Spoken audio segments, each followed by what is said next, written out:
오늘은 이제 계시록 9장의 본문 말씀으로 들어가겠습니다.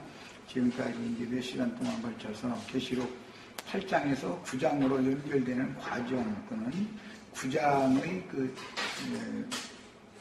두 가지 화, 다섯째 나팔 내용, 첫째 화, 여섯째 화, 여섯째 나팔 내용에 대해서 그 큰 윤곽, 뜻하는 바, 의미 이런 것들을 살펴보는 시간을 가졌습니다. 자, 이제 오늘은부터 나가는 이 내용은 좀 난해하고 어렵게 느껴질 가능이 있다 싶어서 별 효과적으로 하고 집에 가서 복습도 좀 하고 할 수 있도록 다음에 이게 다 되면 물론 책으로 만들어서 이제 반포를 하겠지만은 자료를 지금 해드렸으니까 자료를 다 같이 읽겠습니다. 우선 계시록 9장 1절에서 11절 사이를 우선 다섯째 나팔 내용을 읽고 자료를 읽겠습니다. 다섯째 천사가 나팔을 불매 내가 보니 하늘에서 땅에 떨어진 별 하나가 있는데 그가 무저갱의 열쇠를 받았더라. 그가 무저갱을 여니 그 구멍에서 큰 화덕의 연기 같은 연기가 올라오네. 해와 연기가 그 구멍의 연기로 말미암아 어두워지며 또 황충이 연기 가운데로부터 땅 위에 나오네. 그들이 땅에 있는 전갈의 권세와 같은 권세를 받았더라. 그들에게 이르시되 땅의 풀이나 푸른 것이나 각종 수목은 해하지 말고 오직 이마에 하나님의 인침을 받지 아니한 사람들만 해하라 하시더라. 그러나 그들을 죽이지는 못하게 하시고 5달 동안 괴롭게만 하게 하시는데 그 괴롭게 함은 전갈이 사람을 쏠 때 괴롭게 함과 같더라. 그날에는 사람들이 죽기를 구하여도 죽지 못하고 죽고 싶으나 죽음이 그들을 피하리로다. 황충들의 모양은 전쟁을 위하여 준비한 말들 같고 그 머리에 금 같은 관 비슷한 것을 썼으며 그 얼굴은 사람의 얼굴 같고 또 여자의 머리털 같은 머리털이 있고 머리털이라고 하는데 원문은 그 이제 더듬이라는 말이에요. 왜 양쪽에 이렇게 더듬이가 붙어 있죠? 그걸 지금 원문은 머리털이 아니고 이제 더듬이라는 뜻이에요. 자, 거기다 이렇게 표시를 해놓으세요. 자, 더 읽어나갑니다. 몇 절에 찍으세요? 8절. 그 머리에 금 같은 관 비슷한 것을 썼으며 그 얼굴은 사람의 얼굴 같고 또 여자의 머리털 같은 머리털이 있고 그 이빨은 사자의 이빨 같으며 또 철 오심경 같은 오심경이 있고 그 날개들의 소리는 경고와 많은 말들이 전쟁터로 달려들어가는 소리 같으며 또 전갈과 같은 꼬리와 쏘는 살이 있어 그 꼬리에는 5달 동안 사람들을 해하는 권세가 있더라. 그들에게 왕이 있으니 무저갱의 사자라. 히브리어로는 그 이름이 아바돈이요 헬라어로는 그 이름이 아볼론이더라. 우선 다 읽어야 되지만 흐름이 있기 때문에 다 읽어야 되지만 우선은 오늘 이걸 다 할 수는 없으니까 거기까지만 읽습니다. 다섯째 나팔 내용, 여섯째 나팔 내용이라고 하는 것은 역사상에 나타난 것을 지난 시간에 같이 말씀을 나눈 바와 같이 유대인들의 신앙적인 회복을 위해서는 이슬람 교도들의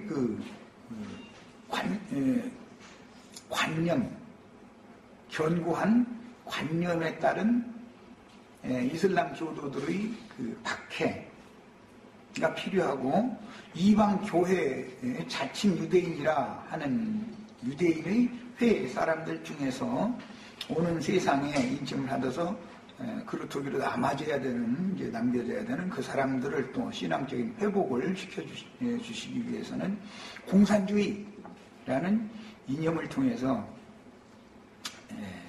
세상에 큰 전쟁으로 이것이 발전하게 된다라는 그런 윤곽적인 내용을 지난 시간에 같이 말씀을 나눴고 아주 중요하다 싶어서 자료를 다 해드렸었어요. 다 읽어봤죠? 어떤 정신이라고 하는 것은 인간 세상에 최후로 나타나는 것은 종교성이고 이념이란 말이에요. 어떤 종교성, 어떤 이념이 사람들을 사로잡고 지배하는 것이 이 세상의 신이 어떤 악인들을 지배하면서 다스리지만 그 전체 저 뒤에는 하나님의 경륜에 따른 안배가 거기에다 감춰 있는 거다. 세상 나라에 어떤 전쟁이 일어나고 악한 일들이 일어나는 것도 그 속에는 악을 전담해서 행하는 악한 천사들도 하나님의 손에 의해서 유효적절하게 다 쓰임을 받는 거다라고 하는 기본 사상을 알고 있어야 되는 거예요. 그러니까 원래 사망과 음부의 열쇠라고 하는 것은 주님이 갖고 계신 것이지만 일시적으로 타락천사장인 떨어진 별에게 무저갱 열쇠를 맡겨가지고 그로 하여금 무저갱의 황충 군대 귀신들을 이렇게 불러 올려가지고 인간의 역사상에 어떤 일을 하도록 활동을 허락하셨다라는 것은 그 뒤에 악한 영들의 역사 뒤에는 반드시 하나님의 어떤 깊은 배려가 거기에 숨어 있는 것이다. 우리 개인적으로 봐도 인생사에서 연단과 시험과 고난을 받을 때는 그런 일로 쓰임받는 불다스리는 천사가 불꽃 천사들이 우리의 이 삶에 개입을 해가지고 우리를 그렇게 연단하고 시험하게 하시는데 그것은 다만 그냥 악한 일이다. 그러니까 기도원에 가서 기도하면 해결이 된다. 이렇게 받아들이면 안 되는 거다. 그걸 통해서 하나님이 지금 하시는 일이 있는 것이다. 불꽃으로 쓰시는 천사도 또 빛의 천사도 다 하나님이 필요해서 그런 천사들을 보내시고 동원하시고 일하시는 것이다. 이것은 개인의 삶에만 그러는 게 아니라 인류의 역사에 이게 그대로 적용되는 것이다 말이야. 이렇게 성경을 읽을 때는 폭넓게 이런 관점을 가지고 읽어야 되는 거예요. 최근에 이제 어떤 이제 몇몇 형제들이 이상하게 하나님의 이런 행정 경륜을 좀 이제 자꾸 반대하고 엉뚱한 소리를 자꾸 하는데 그게 다 미혹의 영인 것이죠. 내 개인의 인생의 삶에 뭔 일들이 일어나고 좋은 일도 일어나고 나쁜 일도 일어나고지만 유유적절하게 좋은 일만 계속 일어나가지고서는 사람이 구원이 안 될 수도 있죠. 다 좋은 걸 주기를 원하시지만 사실은 나쁜 것도 보내시는 것이다. 이런 이치를 아셔야 되겠고 아유 참. 자, 그럼 다시 시작합니다. 소음이 너무 있어서 잠깐 멈췄어요. 하나님은 언제든지 그분이 필요하다 싶은 때와 시기를 맞춰서 선의 천사, 빛의 사자들만 쓰시는 게 아니라 어둠의 천사들, 악의 사자들도 그분의 목적을 위해서 유효적절하게 배열하시고 사용하신다라는 걸 아셔야 돼요. 그러면 성경이 말하는 복이라는 개념과 인간 세상 사람들이 기독교인들이 생각하는 복이라는 개념이 바꿔질 거예요.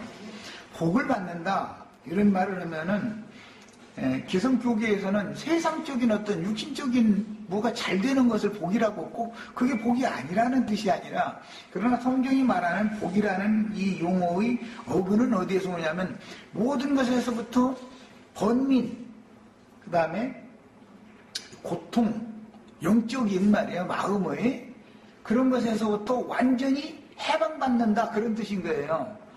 축복받았다 그 말은 무슨 뜻이에요? 모든 번민과 마음의 그 잡다한 고민거리들 이런 걸로부터 벗어나는 것을 복이라고 그러는 거예요. 그게 아브라함의 복이라는 말인 거예요. 이런 기본 개념을 알고 있어야 돼. 성경이 말하는 그런 게 사람이 무엇인가에게 꽉 붙잡혀 있는데 그 사람은 늘 그 붙잡힌 것 때문에 고통이고 아픔이고 눈물이죠. 거기에서 벗어나 버리면은 완전히 자유자가 되는 거예요. 이제 그게 복받은 사람인 거예요. 저주라는 것은 뭐에 그냥 붙잡혀 있다 이 말이에요. 완전히 벗어나면 하나님의 광활한 우주의 세계, 모든 것에서 벗어나면 만유의 신 그리스도 안에 우리가 있으니까 사람이 얼마나 넓혀져 버려요. 그리고 모든 것이 문제가 안 되는 거잖아요. 이런 상태가 이르면 천국에 이르렀다 이렇게 말을 하는 거고, 네. 자유자가 되지 못한 상태는 저주 아래 있는 상태다 이런 개념이란 말이에요. 그런데 그렇게 붙잡혀 있고 묶여 있는 사람을 그 관념, 굳은 견고한 진이라고 하고 굳어진 이런 관념에서 풀어서 해방을 시키려면은 어둠의 천사들을 보내가지고 뭐 엄청난 무슨 사건을 그 삶에나 그 인류 역사에 딱 보내버리면은 사람들의 생각이 탁 바꿔져 버린단 말이에요. 그런 방식으로 주님이 번개와 같이 빛으로 이렇게 빛의 천사들을 동원해서 임하시는 거예요, 사람 속에. 그러면 이제 사람이 빛의 세계로 딱 어둠에 붙잡혔던 사람이 빛의 세계로 이렇게 해방받죠. 그것이 아브라함의 복을 받는 것이고 그것이 낙원에 들어가는 것이에요. 이게 성경이 말하는 복이라는 개념, 낙원 참 기쁨이라는 이런 개념, 그것은 아주 그냥 완전한 만족과 영원한 행복을 누리는 상태를 천국이라고 표현을 하는 것이다. 낙원이라고 표현하는 것이다. 이런 기본 개념을 잘 아시면 이제 계시록 9장 지난 시간에 내가 자료를 해드렸는데 유대교의 율법 종교 사상에 굳어진 유대인들을 율법 종교 유대교라고 하는 관념에 사로잡힌 하나님의 택한 백성들을 트이게 한다. 이제 세상 말로 저 사람이 정말 좀 트이야 되는데 저렇게 트이지 못했다 이런 말 하죠. 지금 말하자면 성경용어로 좀 하늘 문이 열리지 않은 사람이다 이제 이 말이죠. 그러니까 사람이 옹졸하고 좁아 터져가지고 그런 사람 치고 목소리가 그 고집은 또 얼마나 센지 몰라 이제. 내외간에도 그냥 꽉 막힌 사람하고 살면 정말 답답하죠. 내외간에도 그런 걸 보면 믿음으로 말미암는 복을 받는다라는 그런 개념이 뭔가를 아실 수가 있잖아 벌써 성경이 말하는 의미를. 그래서 이 유대인들의 종교관념에 굳어진 사람들에게 그보다 더 강력한 종교성을 가진 이슬람권 사람들, 모세율법을 유대교인들보다 더 철두철미하게 지켜 그런 사람들을 보내가지고 박해를 가하면은 예수 그리스도 구원자 해방시켜주시는 복을 주시는 복의 근원이 되시는 그분에게로 여기하고 돌이키는 기회가 된다 이런 말인 거예요. 자 이제 큰 개념을 이해시키느라고 지난 시간에 자료를 해드렸던 거고, 자 이제 오늘은 95페이지 위에서 세 번째 단락부터 이제 읽어나갑니다. 큰 날의 심판 때까지 무지하고 완악한 마음으로 굳어진 이 사람은 저주 아래 있는 사람이죠. 갇혀 있는 사람이죠. 이게 다 우리가 다 옛날에 그랬었죠. 가장 큰 날은 어떤 날이에요? 내가 죽고 새로 태어나는 날이 가장 큰 날이죠. 큰 날의 심판까지 이제 이런 말씀이 성경에 많이 나오는데, 옛사람이 내가 인간이 죽는 것보다 더 큰 일은 없잖아. 그런데 죽는 것 말고도 태어나는 것도 큰 날이지. 인생에서 제일 큰 날은 태어나는 날, 장가가는 날, 죽는 날, 이 세 단계가 있어요. 그래서 옛사람이 우선 죽어야 거듭날 수 있기 때문에 그게 큰 날의 심판이 먼저 와야 생명이 오는 거예요. 이게 이제 복음의 도예요. 그래서 이건 개인적인 것을 난 지금 얘기한 것이고, 하나님의 경륜에서도 죽음으로 역사되는 사망 권세가 역사하게 하시는 이날이 있고, 그 다음에 생명으로 부활되게 하는 역사가 있는 것이며, 부활 생명이 청년 이상 자라면은 시집가고 장가가는 날, 장가는 우리가 가는 건 아니고 예수님이 장가 드시는 날 우리는 시집가는 날이 오게 돼 있죠. 이게 인생에서도 제일 큰 날이요, 그게. 이런 개념을 이해하셔야 돼. 자, 이제, 이런 기본적인 신앙의 그 바탕을 가지고 나하고 교제를 나눠야 이해가 되지. 신앙의 이런 기본 바탕이 안 돼 있는 사람들, 내가 이 말씀 가르치면 막 어렵다 그러고, 막 뭔 소리인지 못 알아듣겠다고. 못 알아듣는 거 이해는 되지만, 신앙의 기본 바탕이 안 됐기 때문에 내 말을 못 알아듣는 거예요, 사실은. 내 말이 아니라 성경 이야기를 못 알아듣는 거예요. 자, 이제 더 나가겠어요? 그래서, 무지하고 완악한 마음으로 굳어진 인류의 마음속 무적행에 갇혀서, 이제 이 말을 이해하셨죠? 뭔 뜻인지. 우리도 무적행에 갇혀있던 사람들이었죠? 임의로 활동을 하지 못하던 악령들이 한꺼번에 올라와서 주의 택하신 자들을 괴롭히되, 그럼 무엇에 갇혔냐? 그 완악한 마음으로 굳어진 마음의 문을 양심이라고 하는 것이 딱 잠궈놔두고서는 각 사람의 양심이 자물통이죠. 그게 없으면 세상이 돌아가요, 안 돌아가요? 모든 인류에게 양심 없으면 세상이 그냥 그날 다 그냥 폭삭해버려야 맞죠? 그래서 하나님이 인간 속에 양심을 지어놓은 거예요. 영의 가장 중심 지능이요. 그래서 양심을 모든 사람에게 딱 주어가지고 마음의 육신의 마음이 무언가를 원해도 양심의 자물쇠가 열리지 않으면 못하죠. 그건 마음뿐이지 그 짓은 못하죠. 그러니까 상상 속에 생각 속에서만 범죄를 저지르다 많은 경우가 더 많죠. 만약에 육체의 욕망이 요구하는 대로 다 행해버린다 그러면은 이 세상은 그냥 그날로 딱 끝나버릴 거 아니겠어요? 이런 이치를 알아야 돼. 자, 그래서 인류의 마음속 무적행에 갇혀서 임의로 활동을 못하던 악령들이, 그러면 이제 양심이 파괴되면, 자물쇠가 파괴돼 버리면 정상적으로 하늘이 열려서 이렇게 자물쇠를 하나님이 열어줘가지고 해방을 받아야 되는데, 강도가 오면 자물통 자체를 부셔버리죠. 그러니까 타락천사는 자물통을 부셔서 여는 것이지 정상적으로 사실 여는 건 아니에요. 그런데 여기는 이제 열쇠를 맡겨가지고 열게 했다 이제 그랬는데, 이것은 강압적으로 이제 여는 상태이다 이런 말한 거예요. 그 말을 지금 내가 하는 중이에요. 악령들이 이제 무적행의 문이 열려버리면, 악령들이 한꺼번에 올라오면은 그때는 세상에 빛이라고는 없고 어둠의 일들만 이제 충만하게 되겠죠. 이제 평상시에는 특별한 몇몇만이 표본으로 무적행의 저주 아래 있는 자들의 세계는 이렇다라는 것을 많은 사람들에게 경고를 주시느라고, 연쇄살인범이라든지 막 강간 이런 것들 서슴지 않고 막 하는 이런 사람들을 가끔 이렇게 보내는 거예요. 이게 하나님 말씀하심이 있는 것이죠. 이것이 바로 지옥세계에서, 무적행의 세계에서 올라온 악령들이 그 속에 있어서 그러는 것이죠. 이제 이런 것을 통해서 우리가 얼마나 구원이 필요하고, 나도 능히 주님의 은혜가 없으면은 저 사람보다 그런 악을 더 덜 행할 리는 없다라는 것을 깨닫게 만드는 조건이잖아, 이것이. 이렇게 쓰신다 이거예요. 어둠의 영들도 주님은 그 말을 지금 한 거예요.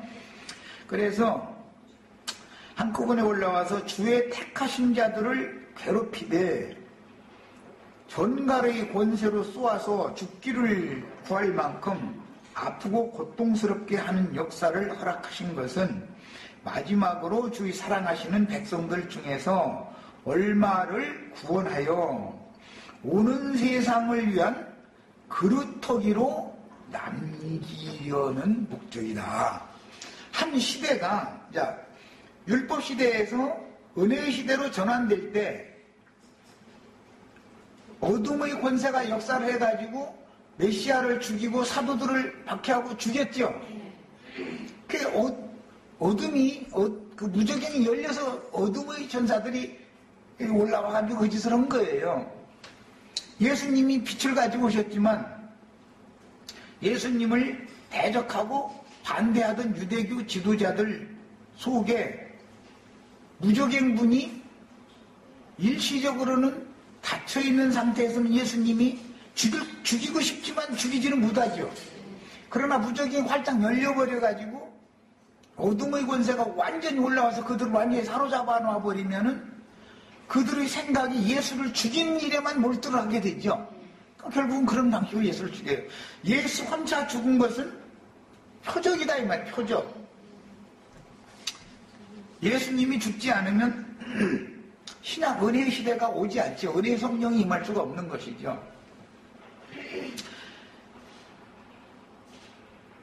이런 것처럼 다음 새 시대, 은혜의 시대에서 공의의 시대로 전환하는 기점이 있는데 때와 시기라는 것이 정해져 있기 때문에 그 기점에는 당연히 이런 일들이 또 있는 것이다 이 말이에요.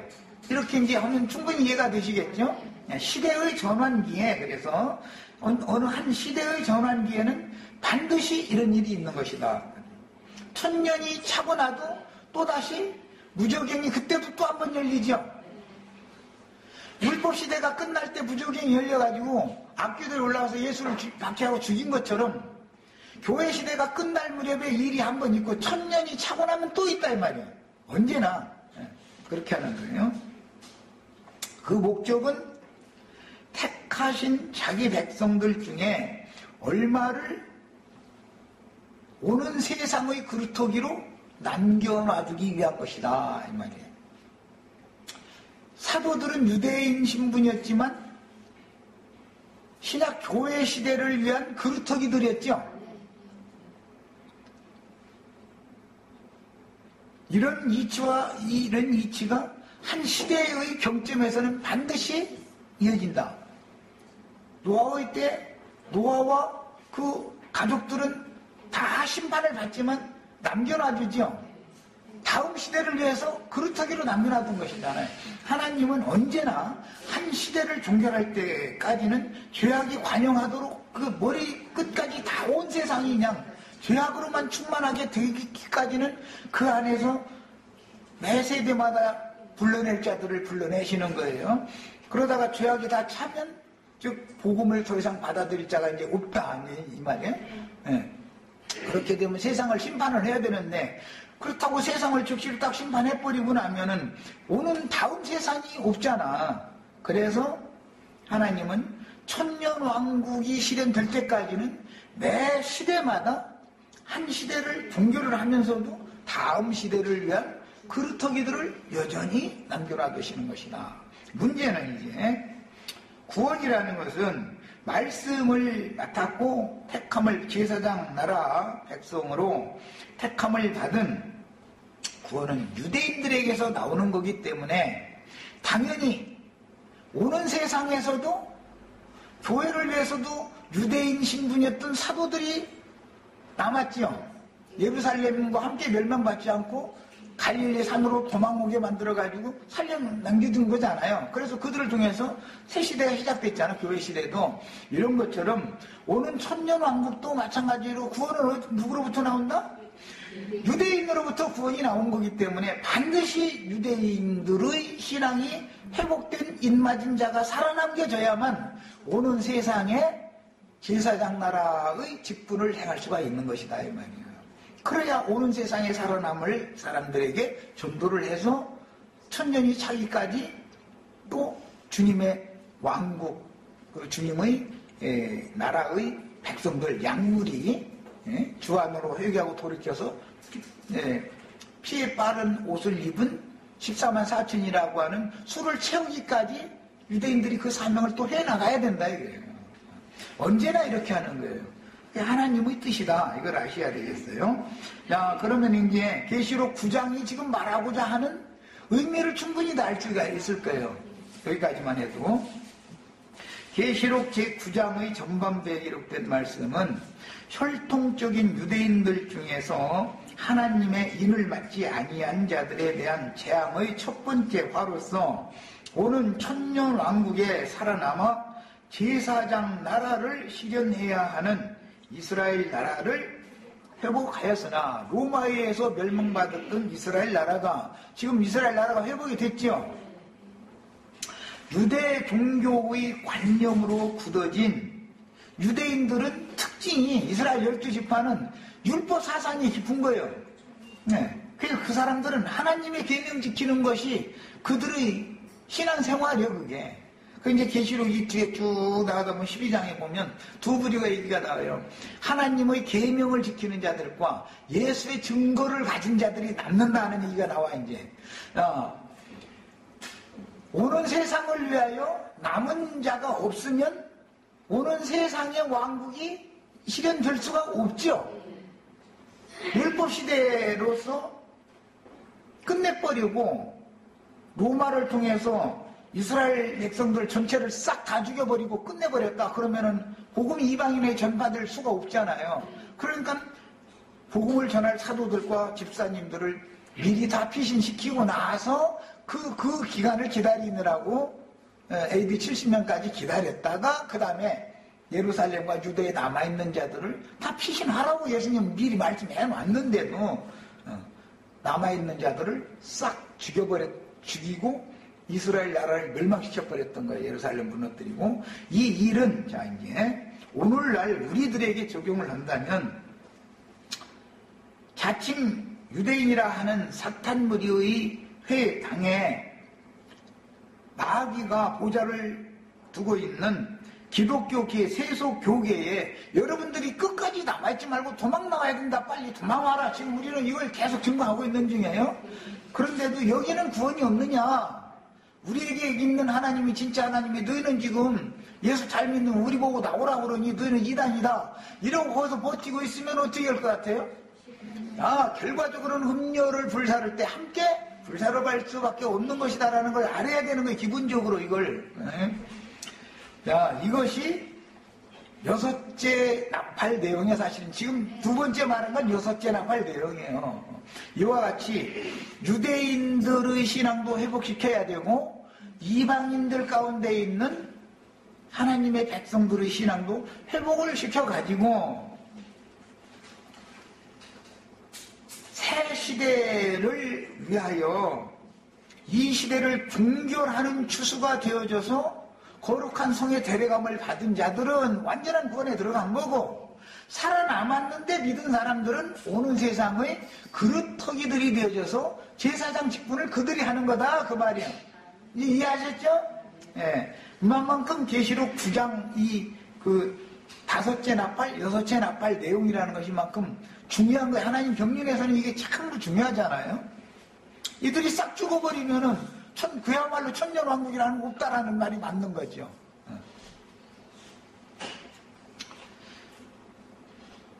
자, 계시록 9장의 전반부에 기록된 말씀, 혈통적인 유대인들 중에서 하나님의 인을 맞지 아니한 자들에 대한 재앙의 첫 번째 화로서 오는 천년왕국에 살아남아 제사장 나라를 실현해야 하는 이스라엘 나라를 회복하였으나 유대 종교의 관념으로 굳어진 이스라엘 12지파의 완악함을 회개시키려는 재앙인데, 우리도 인생에서 우리가 복음을 암만 들어도 큰 재앙을 당해보고 나야 그 병원에서 죽음 선고를 받은 사람한테는 복음 좀 바르면 받아들이잖아. 쉽게 사람이 이렇게 깨져가지고. 이런 일이 반드시 있어야 되는 거다. 이것은 나쁜 일만 있다라고 생각을 하면 안 된다. 이게 하나님이 경륜에 속한 문제다. 이 말을 이해를 해야 되는 거예요. 그래서 유대 종교의 관념으로 굳어진 이스라엘 12지파의 완악함을 회개시키려는 재앙인데, 이건 다섯째 나팔, 진리와 생명의 성령이 되신 예수 그리스도를 영접하도록 마지막으로 회개를 촉구하는 하나님의 사랑이 악기 들린 이슬람 군대를 통해서 이렇게 나타날 것이며, 이방의 교회 중에는 흉폭한 공산주의 이념으로 무장된 군대를 동원시켜서 이 일을 집행할 것이다. 여섯째 나팔 내용은 공산주의와 관계가 있는 거예요. 다섯째 나팔 내용은 이슬람주의와 관계가 있는 것이고, 그래서 지난 시간에 내가 이제 아시아의 저쪽 끝, 서편 끝인 중동 지역과 극동 지역인 이쪽 아시아가 지구의 중앙이기 때문에 아시아라는 말은 중앙이라는 뜻이에요. 중앙, 중심, 지구의 중심이다 그 말이에요. 아시아가 지구의 중심인데 그 중에 극동아시아 저쪽 중동아시아 지역에 중동 지역에 양쪽에 이렇게 놓으면 세상 심판을 효과적으로 한꺼번에 할 수 있는 것이죠. 그 양쪽에 전쟁이 만약에 터진다 그러면은 전 세계가 말려들지 않을 수가 없어요. 세력권이 이렇게 양분화되어 있기 때문에 이게 하나님의 행정이요. 이런 것을 우리는 세상 나라에서도 집안에서도 아내와 남편이 아무 이유도 없이 자기 말도 않고 그냥 주먹부터 내지르는 남편은 없죠. 처음에는 뭘로 싸워요? 요걸로 싸우죠. 요걸로. 아내가 이제 처음에 너무 심하다 싶으면 말대답 두어 번 한다. 처음엔 말대답도 안 치고 남편들이랑 되도록이면 말대답 안 하려고 그러지. 말대답하면 싸움이 나니까. 자꾸 피하려고 그래도 피하는 사람 구태 불러 세워가지고 내가 이겨야 되니까 하지요. 이건 여자의 특성이요. 우리 남자면 안 웃는 거 보니까 남자면은 그렇게 앉는가 뭐 아주 그러면 아주 이제 성인이 된 사람이지 이제 그렇다면 속에서 막 끌어올르는 남편이 대답 안 하면은 남편이 이제 봐주고 있구나 싶어서 이제 나도 그만해야지 그런다는 거 이건 성인이 된 사람이고 대답 안 하면 대답 안 하는 것 때문에 화가 더 나가지고서는 구태여 이렇게 해서 이제 싸움을 자꾸 걸어요. 그러면은 대답을 조금 할 때 점점 목소리가 커지죠. 그러다가 남자는 목소리로는 못 이기니까 남자는 그 남자 목소리가 밖으로 나가면은 창피하잖아. 동네 사람들한테 고개 들기 어렵잖아. 자기 아내 하나도 말이야 꺼내릴 줄 몰라가지고 말이야 전문이야. 여자 목소리가 나가면 통상적인 일이니까 그냥 동네 사람들 이해하지만 남자 목소리가 집 밖으로 딱 나가면은 동네 사람들이 그 사람 지나갈 때 우습게 봐버리잖아. 그게 남자는 자존심이 있기 때문에 큰 소리를 집 밖으로 나가기를 않지. 그 대신 이것이 날라와 버리지, 이제. 그 대신. 이렇게 하지. 이런 것처럼 언제나 전쟁의 시초에는 설전으로 시작하는 거예요. 예를 들어서 김정일이가 우리나라를 친다. 그럴 때 무조건 핵폭탄 소리다가 떨어뜨리지는 않지요. 판문점에서 만나자, 뭐해서 만나자, 서로가 안 만난다 그래서 방송으로 대화하는 거예요.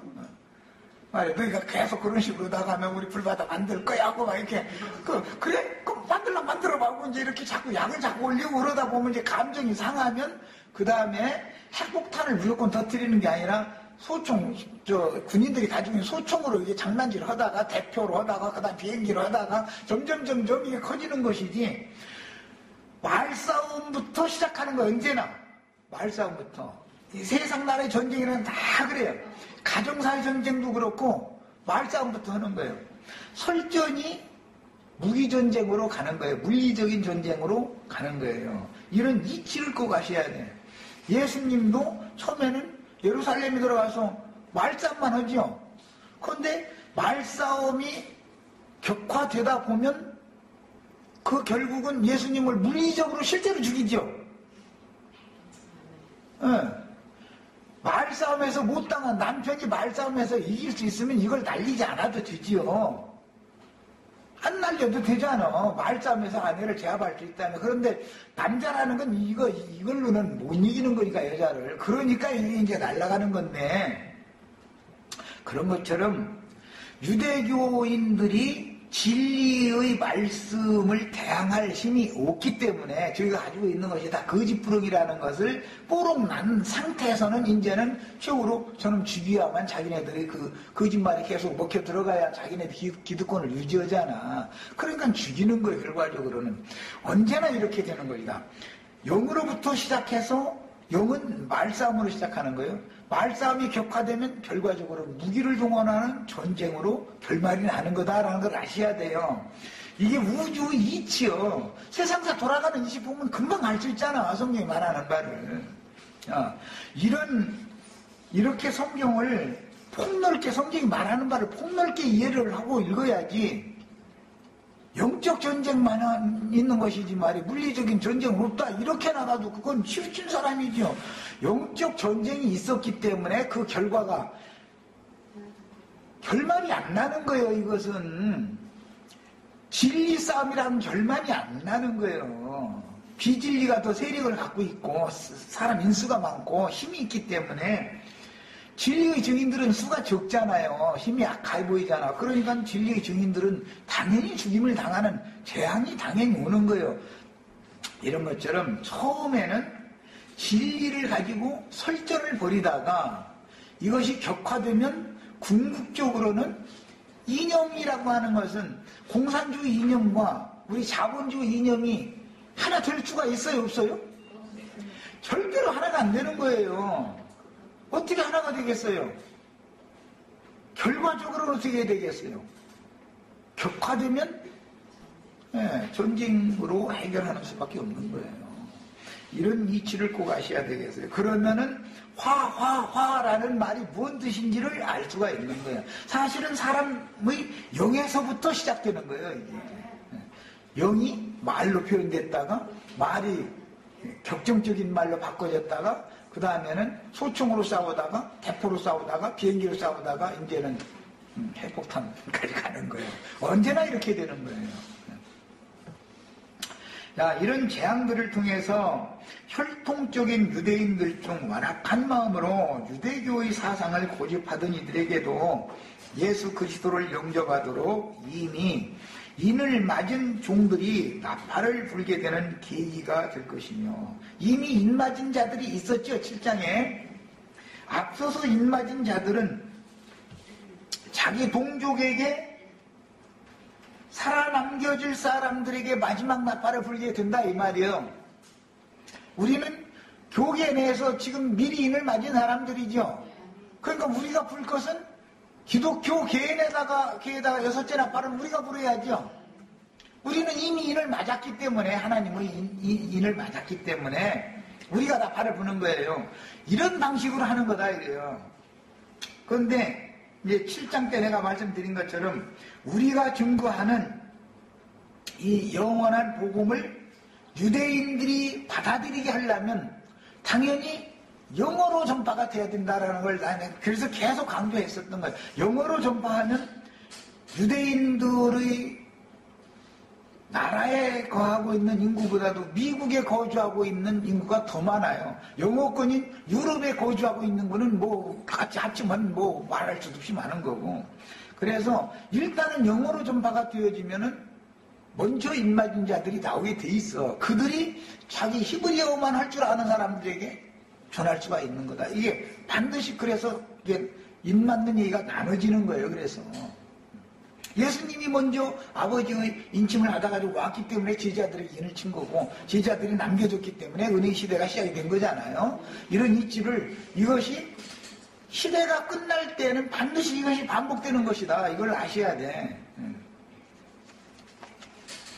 자, 그 다음에 동족인 입맞은 이스라엘 12지파의 나팔 소리를 듣고 뒤에 회개한 이스라엘 민족도 오는 세상의 약물이들인 주님의 왕국 백성들이 되고 어린 양의 피에 빨아 희게 해주신 옷을 입고 주님의 장막에 들어가서 영원히 눈물을 닦아주시며 위로하시는 주님을 구원자로 영접하여 모신 주님 나라의 제사장들이 될 그루터기로 남겨진다. 다섯째 나팔 때 유대인들의 그루터기가 준비되는 나팔이다 그 말이에요. 여섯째 나팔은 이방인들 가운데 그루터기로 남을 자들이 준비되는 내용이다 그 말이에요. 다 이게 이제 그루터기가 유대인 이방인 다 그루터기가 준비되면 일곱째 나팔 마지막 나팔은 다 그냥 쓰레기만 남았으니까 완전히 그냥 뭐 이것저것 가릴 것 없이 그냥 싹 쓸어버리는 심판이죠. 구조가 이렇게 되어 있는 것이다 이 말이에요. 화 중에 첫 번째 화, 두 번째 화는 그루터기를 예비하는 화인 것이고 마지막 재앙 화라고 하는 것은 쓰레기를 심판해버리는 내용이다. 이렇게 이해를 하시면은 이제 이제 계시록 이제 그렇게 되면 여기까지 하면 계시록 전체가 다 관통이 된 거예요, 사실은. 예. 여기에 다 모든 게 맞춰져 있어요. 지금 오늘 우리가 나눈 이 말씀의 이 틀을 아셔야 돼. 자, 물론 이미 인을 맞은 이스라엘 12지파의 종들은 이때부터 엄청난 자기 동족에게 엄청난 박해를 자기 동족에게 전해야 되니까 자기 동족에게 엄청난 박해를 받겠죠. 바울이나 베드로나 이런 사도들이 이방인들에게 박해받은 게 아니죠. 자기 동족에게 박해를 받는 것이죠. 미국에 사는 유대인이 나를 박해할 일은 없죠. 대한민국에 사는 사람 중에 나를 아는 사람 중에 나에게 말씀도 많이 받고 한 사람들이 대적자가 되어줘야 당연히 맞는 것이죠. 원수는 늘 집안 식구가 원수가 되는 거예요. 가까이 있는 사람이 원수인 것이지 내려간 사람도 한 집안에 살다 날마다 살다 보니까 부딪히는 것이 지나가는 아저씨가 괜히 한테 들어서 싸우자 말 필요는 없잖아. 요새는 뭐 묻지마 살인도 있기는 있지만은 그거는 아주 극히 드문 일이죠. 늘 이렇게 하는 것이다. 미리 인을 맞은 이스라엘 12지파의 앞서서 인을 맞은 종들이 순교를 해가면서까지 자기 동족에게 인을 친다 이거. 그럼 그들이 남아서 온 세상엔 제사장 나라, 제사장 직분을 행하게 된 것이다 이 말이야. 이 미리 인을 맞은 자들은 추수가 되어져서 거룩한 성 예루살렘에 함께 합류가 되게 마련이죠. 언제나 이렇게 하는 거예요. 자, 그래서 동족에게 사탄이 뜻받고 학대를 당하며 이미 받은 그 영으로 말미암아 영원한 복음을 다시 전파하여 깊은 잠에 떨어진 동족의 영혼들을 깨우는 일을 하게 될 것이며 오는 천년 왕국이 실현되었을 때 복음의 제사장 직분을 수행하도록 남겨진 그루터기를 인치는 사명을 충성스럽게 수행하여 하나님의 경륜을 이루는 일에 쓰임을 받게 될 것입니다. 이때 쓰임받는 사람들은 예수님의 말씀에 의하면 포도원 일꾼 중에서 1시간만 딱 일하고 삭살받는 사람들이 되는 거죠. 우리는 1시간만 일하고도 완전한 상을 받는 대회에 들어가는 걸 추구하셔야 되는 거예요. 나처럼 이렇게 긴 시간 동안 이게 사람 죽어. 이게 사람 진을 말려 아주 이게. 아무리 애써서 내내 가르쳐놔도 나중에 보면 엉뚱 소리 툭 먹어 또 엉뚱 소리 툭 먹어 그러면은 얼마나 힘든지 몰라. 헛얘기 또 하고 그걸 못 알아들었으니까 또 다른 각도의 설명을 다시 해야 되고 이게 보통 쉬운 일이 아니에요 이게. 이제 세상 말로 난 팔자 이렇게 타고 나서 그러고 우리 지체들이랑 그냥 1시간 동안 그냥 나팔 큰 소리로 확 불어버리고 그냥 끝나버려. 그게 제일이야 사실은. 막 대종일 막 땀 빼야. 품삯은 똑같이 줘버려. 그리고 먼저 품삯 받는다는 거예요 또 싹도. 그러죠. 1시간 일한 사람부터 차근차근 삭좀 주더라는 거거든. 그러면 내가 화내면 안 되지. 주님과 나 약속한 바는 하루 종일 이러는 값이 한 데나리온인데 하나님 필요해서 너는 그만큼 일하고 네 제자는 이만큼만 일하고 하나님이 안 돼서 온 거니까 나와 약속한 거 한 데나리온 주시면 감사합니다. 받은 그뿐이지. 왜 나는 더 줄 줄 알았더니 덜 주냐 이러면 안 되는 거지. 원래 약속한 것이 하루 훔싸기 한 데나리온이었으니까. 우리 지체들이랑 1시간만 하시고서 품삯 다 한 데나리온씩 다 받으셔. 이 시간에서 여기까지 일단 하고 첫 시간을 마칩니다.